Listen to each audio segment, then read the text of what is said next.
الحمد للہ رب العالمین والصلاة والسلام علی الانبیاء والمرسلین اعوذ باللہ من الشیطان الرجیم بسم اللہ الرحمن الرحیم رب اشرح لی صدری ویسر لی امری واحلل عقدۃ من لسانی یفقہوا قولی واجعل لی وزیرا من اہلی۔ محترم سامعین، السلام علیکم ورحمۃ اللہ وبرکاتہ۔ الحمدللہ قرآن پاک کا مطالعہ ہمارا جاری ہے۔ سورہ النساء کی آیت نمبر 70 تک ہم پڑھ چکے ہیں۔ آج انشاءاللہ آیت نمبر 71 سے آیت نمبر 76 تک پڑھیں گے۔ اعوذ باللہ من الشیطان الرجیم بسم اللہ الرحمن الرحیم۔ یا ایھا الذین آمنو، اے ایمان والو، اے ایمان کے دعوے دارو، اے وہ لوگو جو ایمان لاتے ہو، بات کو ماننے والے۔ اللہ تعالیٰ ہم سب سے مخاطب ہے، ہم اپنے آپ کو ایمان والے ہی کہتے ہیں، ہم دعویٰ ہے کہ ہم اللہ کی باتوں کو ماننے والے ہیں۔ اب ہم دعوے میں پورے نہ اتریں تو ہماری کمزوری ہے، بہرحال اللہ تعالیٰ ہم سے مخاطب ہے۔ اللہ تعالیٰ فرما رہا ہے کہ خذوا حذرکم، اپنے ہتھیار لے لو، اپنے حفاظتی سامان اس کو اکٹھا کرو۔ فانفروا ثبات او انفروا جميعا، تو پھر نکلو، چاہے جماعت جماعت ہو کر، چاہے سب اکٹھے ہو کر۔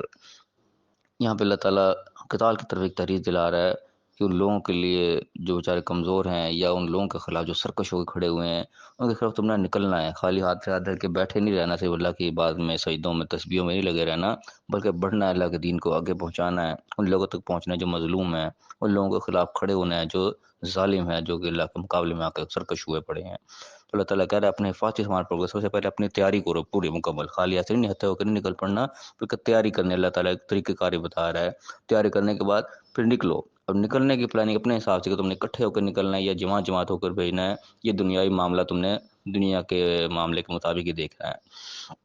اب فرمایا کہ وَإِنَّ مِنْكُمْ لَمَن اور بے شک تم میں سے ایسا بھی ہے جو کہ جان بوجھ کر دیر لگانے والا ہے۔ یہاں پہ اللہ تعالیٰ یہ بھی الرٹ کر رہا ہے کہ اپنے کمیونٹی میں بھی دیکھو، اپنے جو آپ کا جو ہے ایک یونٹی ہے اس کے اندر ایسے لوگ بھی دیکھو جو کہ منافق صفت لوگ ہیں، ایسے بھی یعنی کہ لوگ تقریباً ہر جگہ پائے جاتے ہیں جو کہ بظاہر ساتھ ہوں گے لیکن اندر سے وہ مخلص نہیں ہوں گے، منافقت ان کے اندر بھری ہوئی ہوگی۔ ایسے لوگوں سے بھی اللہ تعالیٰ ہوشیار کر رہا ہے۔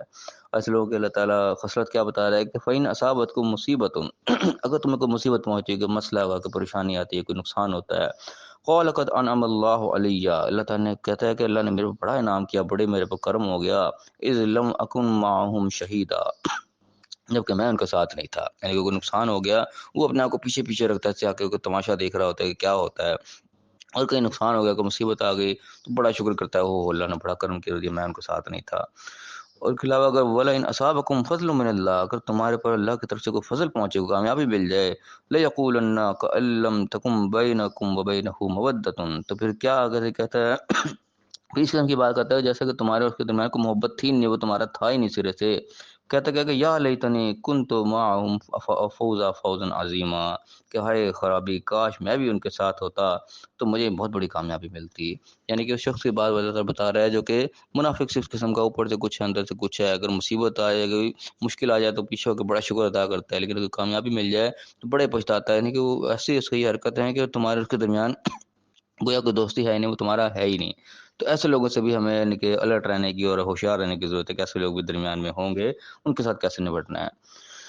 پھر اللہ تعالیٰ فرمائے گا فَلْيُقَاتِلْ فِي سَبِيلِ اللَّهِ الَّذِينَ يَشْرُونَ الْحَيَاةَ الدُّنْيَا بِالْآخِرَةِ، تو پھر لوگوں کو چاہیے جو کہ دنیا کی زندگی کو آخرت کے بدلے بیچنا چاہتے ہیں، وہ چاہتے ہیں کہ دنیا ہماری جاتی ہو جائے، ہمیں آخرت ملے، تو اللہ تعالیٰ کا طریقہ بتا رہا ہے کہ کیا کرنا چاہیے، انہیں اللہ کی راہ میں لڑنا چاہیے، اللہ کی راہ میں، اللہ کی خاطر، اپنے مفاد کے نہیں، اپنے مرضی سے نہیں، اپنے کسی مقصد حاصل کرنے کے لیے نہیں، بلکہ خاص اللہ کے حکم کے مطابق جہاں اللہ تعالیٰ لڑنے کو کہہ رہا ہے وہاں پہ وہ لڑیں، قتال کریں ان لوگوں سے گویا کہ جو کہ اللہ کے مقابلے میں سرکش ہیں۔ اب فرمایا کہ وَمَن يُقَاتِلْ فِي سَبِيلِ اللَّهِ، جو کہ لڑے گا اللہ کی راہ میں، اللہ کی خاطر، فَيُقْتَلْ أَوْ يَغْلِبْ، پھر وہ چاہے قتل ہو جائے یا غالب آ جائے، فَسَوْفَ نُؤْتِيهِ أَجْرًا عَظِيمًا، تو جلدی اس کو بہت بڑا ہم جو ہے وہ اجر دیں گے۔ یعنی کہ یہاں پہ اللہ تعالیٰ ایک وہ راستہ ہمیں بتا رہا ہے جس کے اندر نقصان ہے ہی نہیں، کیونکہ دنیائی معاملات میں دیکھیں نفع نقصان دونوں چیزیں ساتھ ساتھ ہوتی ہیں، لیکن یہ اللہ کے ساتھ جو معاملہ ہے اس کے اندر نقصان کا کوئی سوال نہیں ہے۔ دونوں صورتوں میں بتایا کہ چاہے مارا جائے یا غالب آ جائے، دونوں صورتوں میں اس کے لیے کامیابی ہی کامیابی ہے۔ یہ کہتے ہیں نا کہ جیت گئے تو غازی، مر گئے تو شہید، تو دونوں چیزوں میں کامیابی اللہ کی طرف سے ملے گی۔ یہاں پہ اللہ تعالیٰ یہ خوشخبری سنا رہا ہے کہ جو اللہ کی راہ میں لڑے گا وہ سمجھو کامیاب ہوگا، اس کے لیے کوئی نقصان نہیں ہے۔ میں کہ وما لکم لا تقاتلون فی سبیل اللہ، اور تمہیں کیا ہے کہ تم کیوں نہ لڑو اللہ کی راہ میں۔ یہاں پہ اللہ تعالیٰ کی جوش بھی دلا رہا ہے اس چیز کا کہ تمہیں لڑنا چاہیے، کیوں نہ لڑو۔ والمستضعفین من الرجال والنساء والولدان الذین یقولون ربنا اخرجنا من هذه القرية الظالم اهلها، اور وہ بیچارے کمزور ناتواں مرد بھی اور عورتیں بھی اور بچے بھی جو کہہ رہے ہوتے ہیں کہ یا اللہ ہمیں اس برکسی سے نکال دے جس کے رہنے والے ظالم ہیں، یعنی کہ ایسے مظلوم لوگ دنیا میں موجود ہیں جن کے اوپر ظلم ہو رہا ہے، ان کے اوپر ظالم لوگ مسلط ہیں، وہاں پہ کمزور ہیں، وہ بیچارے ان کا مقابلہ نہیں کر سکتے، وہ اللہ سے گڑ گڑا کے دعائیں کرے کہ یا اللہ ہمیں نکال اس بستی سے۔ پھر وجعل لنا من لدنک ولیہ، ہم اپنے پاس سے کوئی ہمارا سرپرست کو ولی مقرر کر دے، وجعل لنا من لدنک نصیرا، کوئی مددگار اپنے پاس سے مقرر کر دے۔ یعنی ایسے لوگ دنیا میں تمہارے ارد گرد موجود ہیں، تم کیوں نہ لڑو، تمہیں چاہیے، جب اللہ نے طاقت دی ہے، تمہیں اس قابل بنایا ہے، تمہیں اللہ تعالیٰ نے طریقہ بتایا کہ اپنے آپ کو مضبوط کرو، تو پھر لڑنا چاہیے تمہیں ایسے لوگوں کی خاطر جو بیچارے ظلم کی چکی میں پس رہے ہیں، وہ اللہ سے دعائیں کرنے کی یا اللہ ہم اس بستی سے نکال باہر کر، یہاں کے لوگ ظالم ہیں، ہمارے ساتھ ظلم کا معاملہ کر رہے ہیں، ہمیں نہیں جینے دے رہے، تو تم ان کی خاطر لڑنا چاہیے، تم کیوں نہ لڑو۔ اللہ تعالیٰ ایک تحریر چلا رہا ہے باقاعدہ۔ اور پھر میں کہ الذین آمنوا یقاتلون فی سبیل اللہ، جو ایمان والے ہیں وہ تو اللہ کی راہ میں لڑنے والے ہیں، والذین کفروا یقاتلون فی سبیل الطاغوت، لیکن جو کفر کرنے والے نافرمان لوگ ہیں وہ طاغوت کی راہ میں لڑتے ہیں، یعنی وہ سرکش کی خاطر لڑتے ہیں۔ طاغوت کے ہم پہلے پڑھ چکے، ہر وہ طاقت جو اللہ کے مقابلے میں سرکش ہو کھڑ جائے وہ طاغوت ہوتا ہے۔ تو اللہ کے جو انکاری ہیں وہ اس طاغوت کی خاطر لڑ رہے ہیں، اصل میں دنیا کی منفعت کی خاطر لڑ رہے ہوتے ہیں، کیونکہ جو ایمان والے ہیں وہ اللہ کی خاطر لڑیں گے، وہ اپنا کوئی ذاتی ان کا مفاد نہیں ہوگا۔ تو اللہ فرمائے گا فقاتلوا اولیاء الشیطان، تو لڑو ان شیطان کے ساتھیوں سے، شیطان کے جو پیروکار کھڑے ہوئے ہیں دنیا کے اندر ظلم کا جنہوں نے بازار گرم کر رکھا ہے، لڑو ان سے۔ ان کید الشیطان کان ضعیفا، بے شک شیطان کا جو بھی داؤ ہے، پیچ ہے، جو اس کا کیا کہنا چاہیے سارا تدبیر ہے، وہ ساری کی ساری بہت کمزور ہے، وہ بوگس ہے، صرف ایک دھوکے پر مبنی ہے۔ یعنی اللہ تعالیٰ یہاں پہ باقاعدہ جوش دلا رہا ہے مسلمانوں کو، اور اس کی یعنی کہ اللہ تعالیٰ نے مثالیں پریکٹیکلی دنیا میں دکھائی ہیں کہ جو لوگ اللہ کے لیے لڑنے کے لیے کھڑے ہو جاتے ہیں، دشمن کے سامنے کمزور پڑ جاتا ہے، دشمن کے سامنے نہیں کھڑا ہو پاتا، چاہے وہ دنیاوی طور پہ کتنا ہی طاقتور کیوں نہ ہو۔ اللہ تعالیٰ نے پرانے دور میں بھی، صحابہ کرام کے دور میں بھی دکھا دیا، اور آج کے جدید دور میں بھی اللہ تعالیٰ نے اس کا منظر پیش کر کے دکھایا۔ پرانی تاریخ واقعات تو ہم پڑھتے ہیں، جنگ بدر کی اور جنگ خندق وغیرہ کے ہم نے سب تاریخ میں دیکھے ہوئے ہیں کہ کس طریقے سے مسلمان کمزور تھے، اس کے باوجود کفار اتنی بڑی طاقت کے باوجود بھی نہیں کھڑی ہو سکے، اللہ تعالیٰ نے مسلمانوں کی مدد کی۔ لیکن آج کے ہم جدید دور میں بھی دیکھ لیں تو آج اس طریقے سے افغانستان کی مثال ہمیں واضح نظر آتی ہے کہ امریکہ جیسی اپنے آپ کو سپر پاور کہنے والا، ہر قسم کی ٹیکنالوجی اس کے بعد موجود، اور اس کے مقابلے میں افغانستان جیسے لوگ جو کہ نہتھے ان کے سامنے نظر آ رہے تھے، لیکن اللہ تعالیٰ نے کیسی کامیابی دی کہ وہ اپنے آپ کو سپر پاور کہنے والا بھی گھٹنے ٹیک کے واپس اس کو بھاگنا پڑا، ہاتھ چھوڑ کے بھاگ پڑا، اور اللہ تعالیٰ نے کیسے نہتھے مسلمانوں کی مدد کی، کیونکہ وہ حق کی راہ پہ کھڑے ہوتے، اللہ کی راہ میں کھڑے ہوتے، ان کا کوئی مفاد نہیں تھا،